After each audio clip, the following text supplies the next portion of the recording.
What would you do if the whispers of an ancient lake dared you to stay? Some who hear them never return, leaving only eerie stories behind. Tonight, we dive into one such chilling myth, linked to Wales's most enigmatic waters, the whispering curse of Tegid. Prepare yourself, for this tale clings to shadows long after it's told. Welcome to the Nightside Archive. Our story unfolds in Bala, a quiet town nestled in northern Wales, famous for scenic hills, quaint streets, and history steeped in lore. At the heart of it lies Tegid, commonly called Bala Lake, the largest natural lake in Wales. But size is not its most haunting attribute. The water is as dark as night, reflecting the stars when calm. Beneath its beauty, locals shudder at what stirs in its depths. Stories of Tegid date back centuries, each rooted in unexplainable events. It begins with a tale of two brothers, Owain and Elwyn, fishermen who lived on the lake's northern shores during the 1700s. Their bond was inseparable, until one stormy evening when a decision changed everything.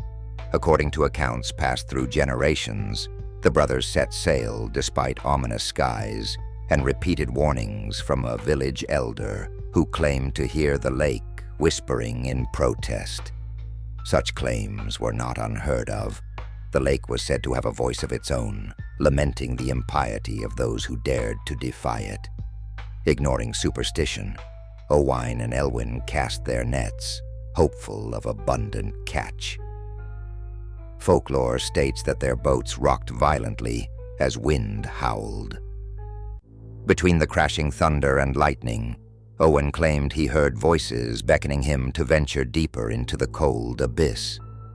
Convinced it was the call of restless spirits, he tried to persuade Elwyn to return ashore. But Elwyn dismissed it as fear getting the better of his brother. Resolute, Owain rowed back to safety, alone. Elwyn, arrogant enough to tempt fate, stayed behind. When dawn broke, only Owain's boat drifted on shore. Elwyn never returned. Villagers claimed that on nights when the wind swept westward, they could hear him screaming faintly from beneath the towering lake mist. Though Owain survived, he was haunted by dreams of his brother, seeing images of him drowning, flanked by pale silhouettes beneath the freezing water. Within days, guilt consumed Owain to the point of madness. He took his life by walking straight into Tegid's embrace. After the brothers' deaths, the lake earned a nickname, Poli Gifnod, or Pool of Promises. The term reflected not merely the tragedy of sunken hopes, but an ominous pact whispered to lure wanderers to their doom. Over time, curious travelers and adventurers disregarded warnings about venturing near Tegid's bank alone at dusk. Those who did often described unexplained phenomena, including hearing voices of loved ones they knew had passed or feeling compelled to take unexplained risks. Local historians took notice of reoccurring tales of disappearances spanning over 2 centuries. Of note were the trenches excavated along Bala's outskirts during the late 19th century. Workers reported seeing shadowy forms near the trenches at twilight. A man named Idris Hughes, who kept a detailed diary, wrote that the figures seemed to pause and linger over the space where he shoveled. Gripped by a strange sense of déjà vu, those who glimpsed the shadows remarked they felt inexplicably drawn toward the lake afterward. Fast forward to World War II. The lake's notoriety found renewed scrutiny when Allied forces instructed soldiers to patrol the Bala area, investigating rumors about the supposed haunted waters. But it wasn't fear of ghosts. Bala Lake's depth and unique geographical layout could serve theoretical military advantages. For all its fearsome legends, it became a surveillance watchpoint.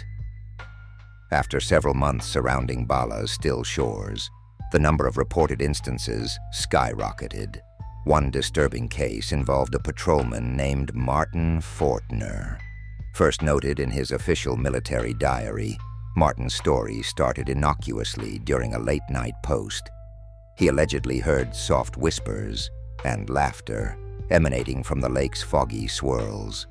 Initially dismissive, he returned the following evening alone. Notes uncovered decades later indicate Martin witnessed two gleaming eyes underwater, staring upward.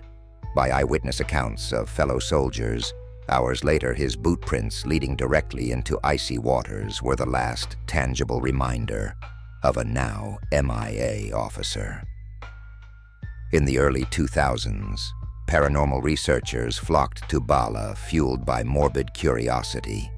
Environmental scanning equipment revealed high-concentrated levels, electromagnetic anomalies clustered throughout southeastern stretches of Tegid's edges, alongside wild discrepancy fluxion among contrasting coordinate readings, snapped high-derivable sudden drop altitudes. Strange, unidentified disruptions consistently disturb meter-read caliper recalibration.